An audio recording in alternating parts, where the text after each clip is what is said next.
Channel 102. This is Nigeria Watch.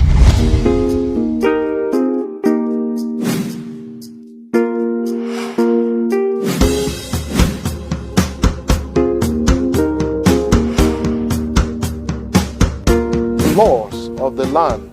The fact that my friends abroad have to send money to support me.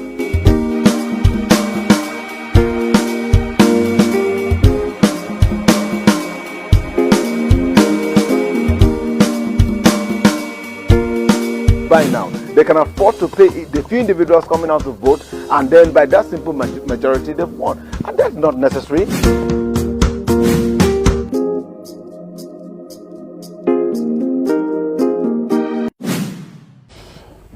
This is the Nigeria Watch coming to you live from Bright Television, Channel 102. Let's go straight to some of the newspaper headlines in case you've been so busy in the day not having any. We're starting with the Punch newspaper where we have a report that the newly sworn-in governor of Osun State, Adeleke, sacks 3 monarchs, orders staff audit.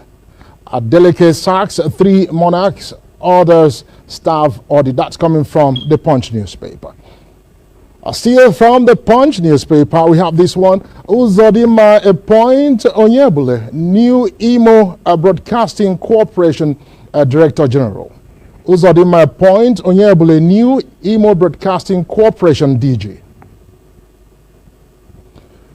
And from the Vanguard comes a report, Nigeria has enough food to feed the nation. Agri Minister, Nigeria has enough food to feed the nation. Agri Minister, that's coming from the Vanguard newspaper. And still with the Vanguard, we have this one, 2023 elections on our alliance loyalty is to Nigerians. Independent National Electoral Commission says our allegiance loyalty is to Nigerians. INEC. And still from the Vanguard comes a report 2023 what Obi Labour Party will do in 4 years. Dati Ahmed, what Obi Labour Party will do in 4 years. That's the vice presidential candidate of the Labour Party.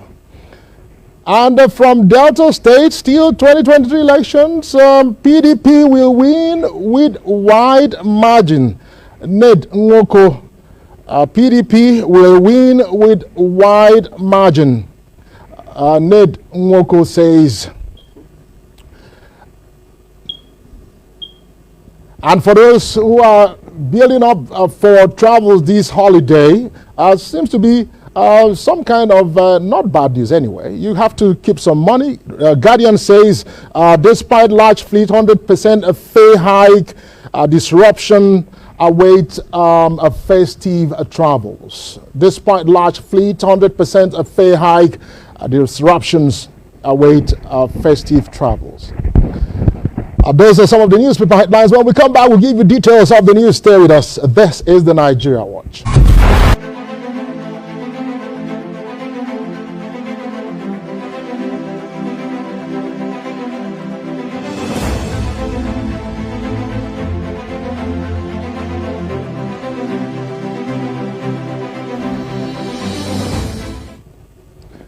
Thank you and welcome back to the show. Let's bring you details of the news, paper headlines in case you've just joined us. This is Bright Television, Channel 102 on your DTH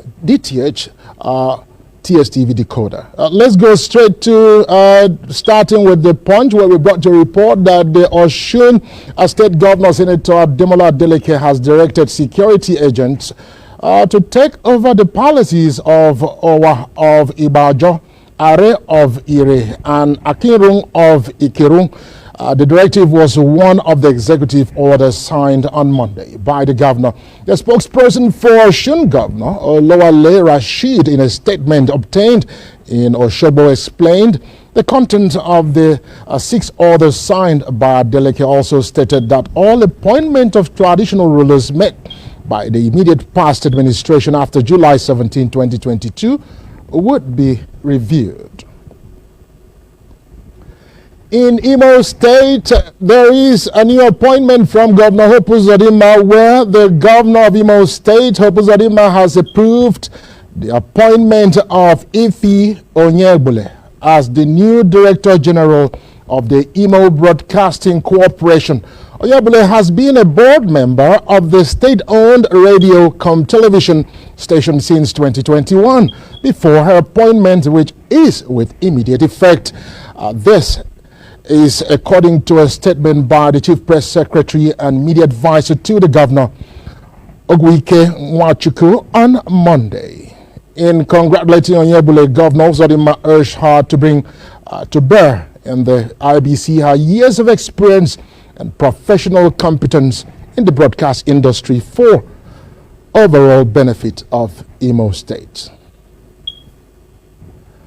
Meanwhile, even as fear grips Nigerians on food inflation, there seems to be a promising note from the Minister of Agriculture, where we have a report that despite rising food prices in the country, the Minister of Agriculture and Rural Development, Dr. Muhammad Abubakar, said on Monday that the country has enough food to feed all Nigerians. Speaking in Abuja, while presenting ministry's scorecard for 2015 to 2023, the minister, however, blamed the rising cost of basic foodstuff in the country on inflation and the aftermath of the COVID-19 pandemic that forced many countries, including Nigeria, to shut down key economic activities for many months.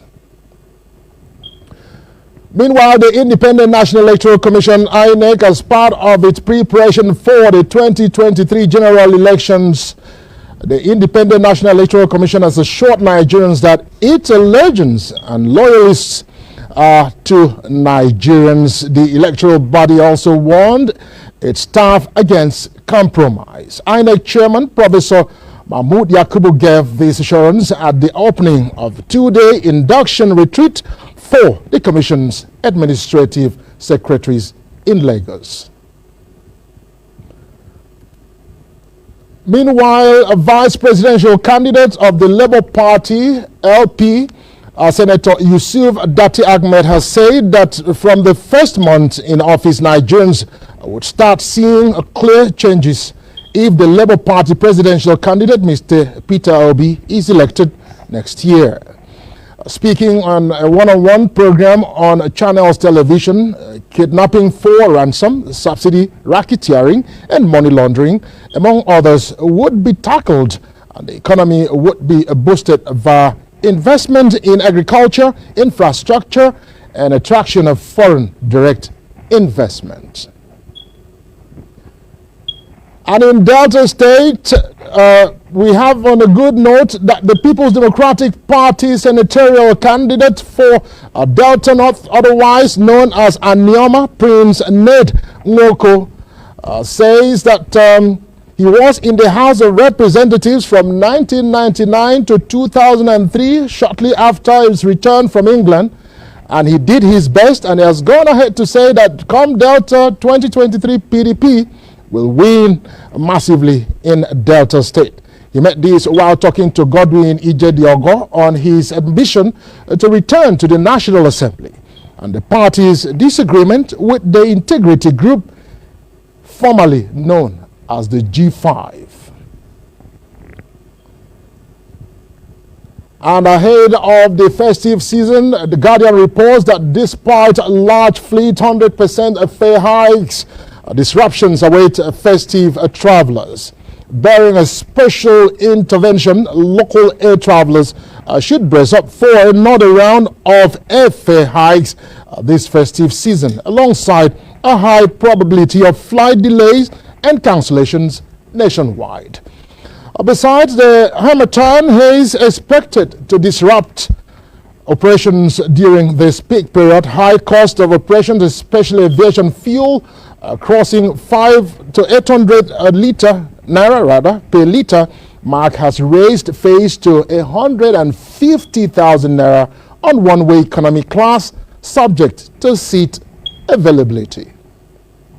So we'll have to start using our legs and be going back home to the village if you don't doubt that.